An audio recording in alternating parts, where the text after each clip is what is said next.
life is more complicated than the loop, but it's less complicated than the rolls, so it's kind of a stepping stone type of process. Okay.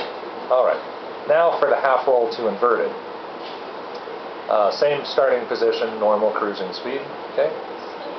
45 degrees down, this time only to 80 knots, Okay. and then 2 Gs to bring the nose up to the horizon and then stop. Okay? Okay.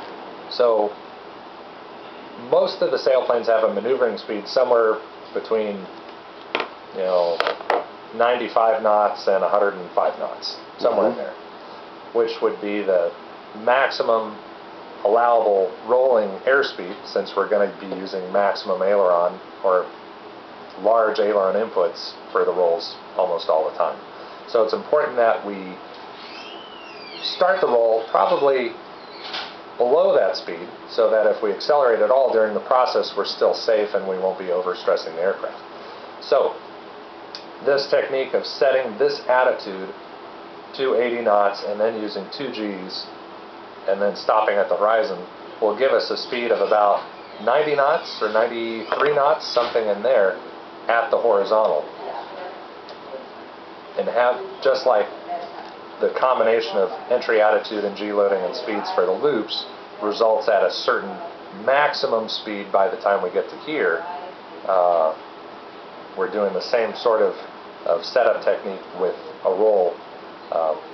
It's a lot easier to use 45 to 80 knots to 2 Gs and stop to get a target airspeed here than it is to just try and, okay, we'll push the nose down and accelerate and then come up, and then have to wait for the speed to bleed off. Okay, now I'm at the speed, and then I go. There's a lot more variability in trying to do it that way. Whereas if we use the 45, 80, 2 Gs and stop, we'll be at the exact speed we want basically every single time. Okay. So that's important for consistency, especially important for the rolls. Okay. So our eyes will be focused on the horizon. Okay. Okay. We'll bring the nose up. Boom. Stop. Pause just for a moment to establish flight in this horizontal direction, and then smoothly ease into the roll. Typically we'll roll left or counterclockwise. That seems more natural for most people.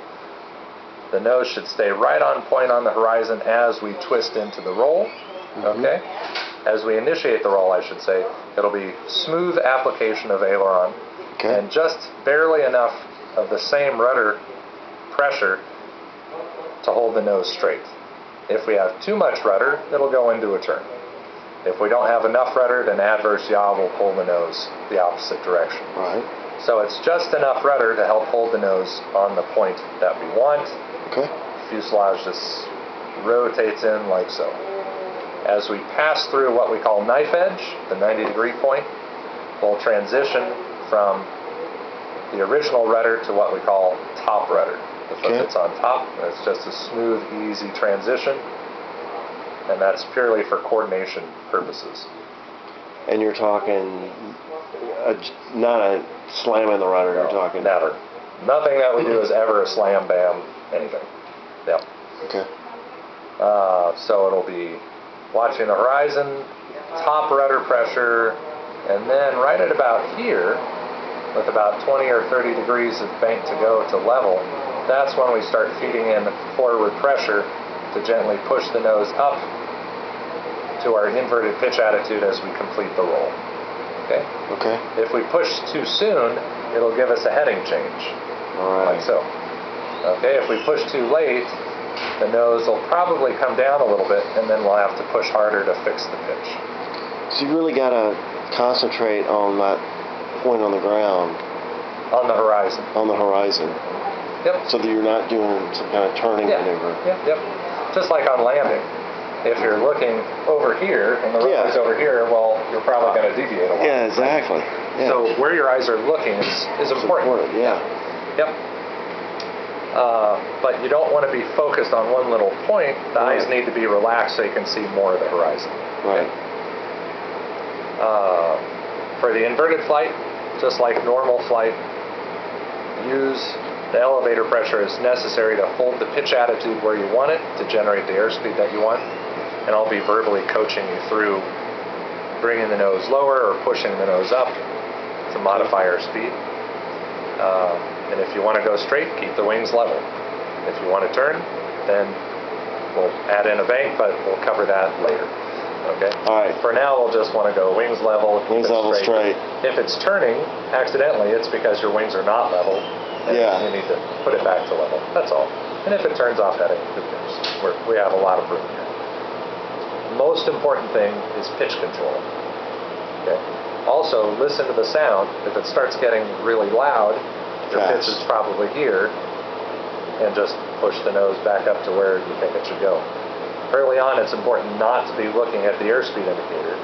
Once you look into the cockpit, the aircraft tends to do this. So fly it purely by pitch. With a little experience, you'll be able to look inside and scan things periodically without the aircraft moving, but you'll find eventually you won't have to look at the airspeed indicator anymore. Okay. So we'll fly inverted for a few seconds, and then we'll do a half roll to normal. So for the half roll to normal, we'll typically be cruising inverted a little bit slower than the optimal rolling speed for the aircraft. Okay? So what we'll typically do is lower the pitch just a teeny bit to let it accelerate slightly, so the sound level will increase a little bit. Okay. Then we will initiate the roll. We want the nose to move up and around in an arc. Okay? So it'll be additional forward pressure and aileron pressure together. And we're inverted, so we need opposite rudder pressure for coordination. Our eyes will be focused on the horizon, and we're going to push the nose up and around like that as we begin the roll. Okay?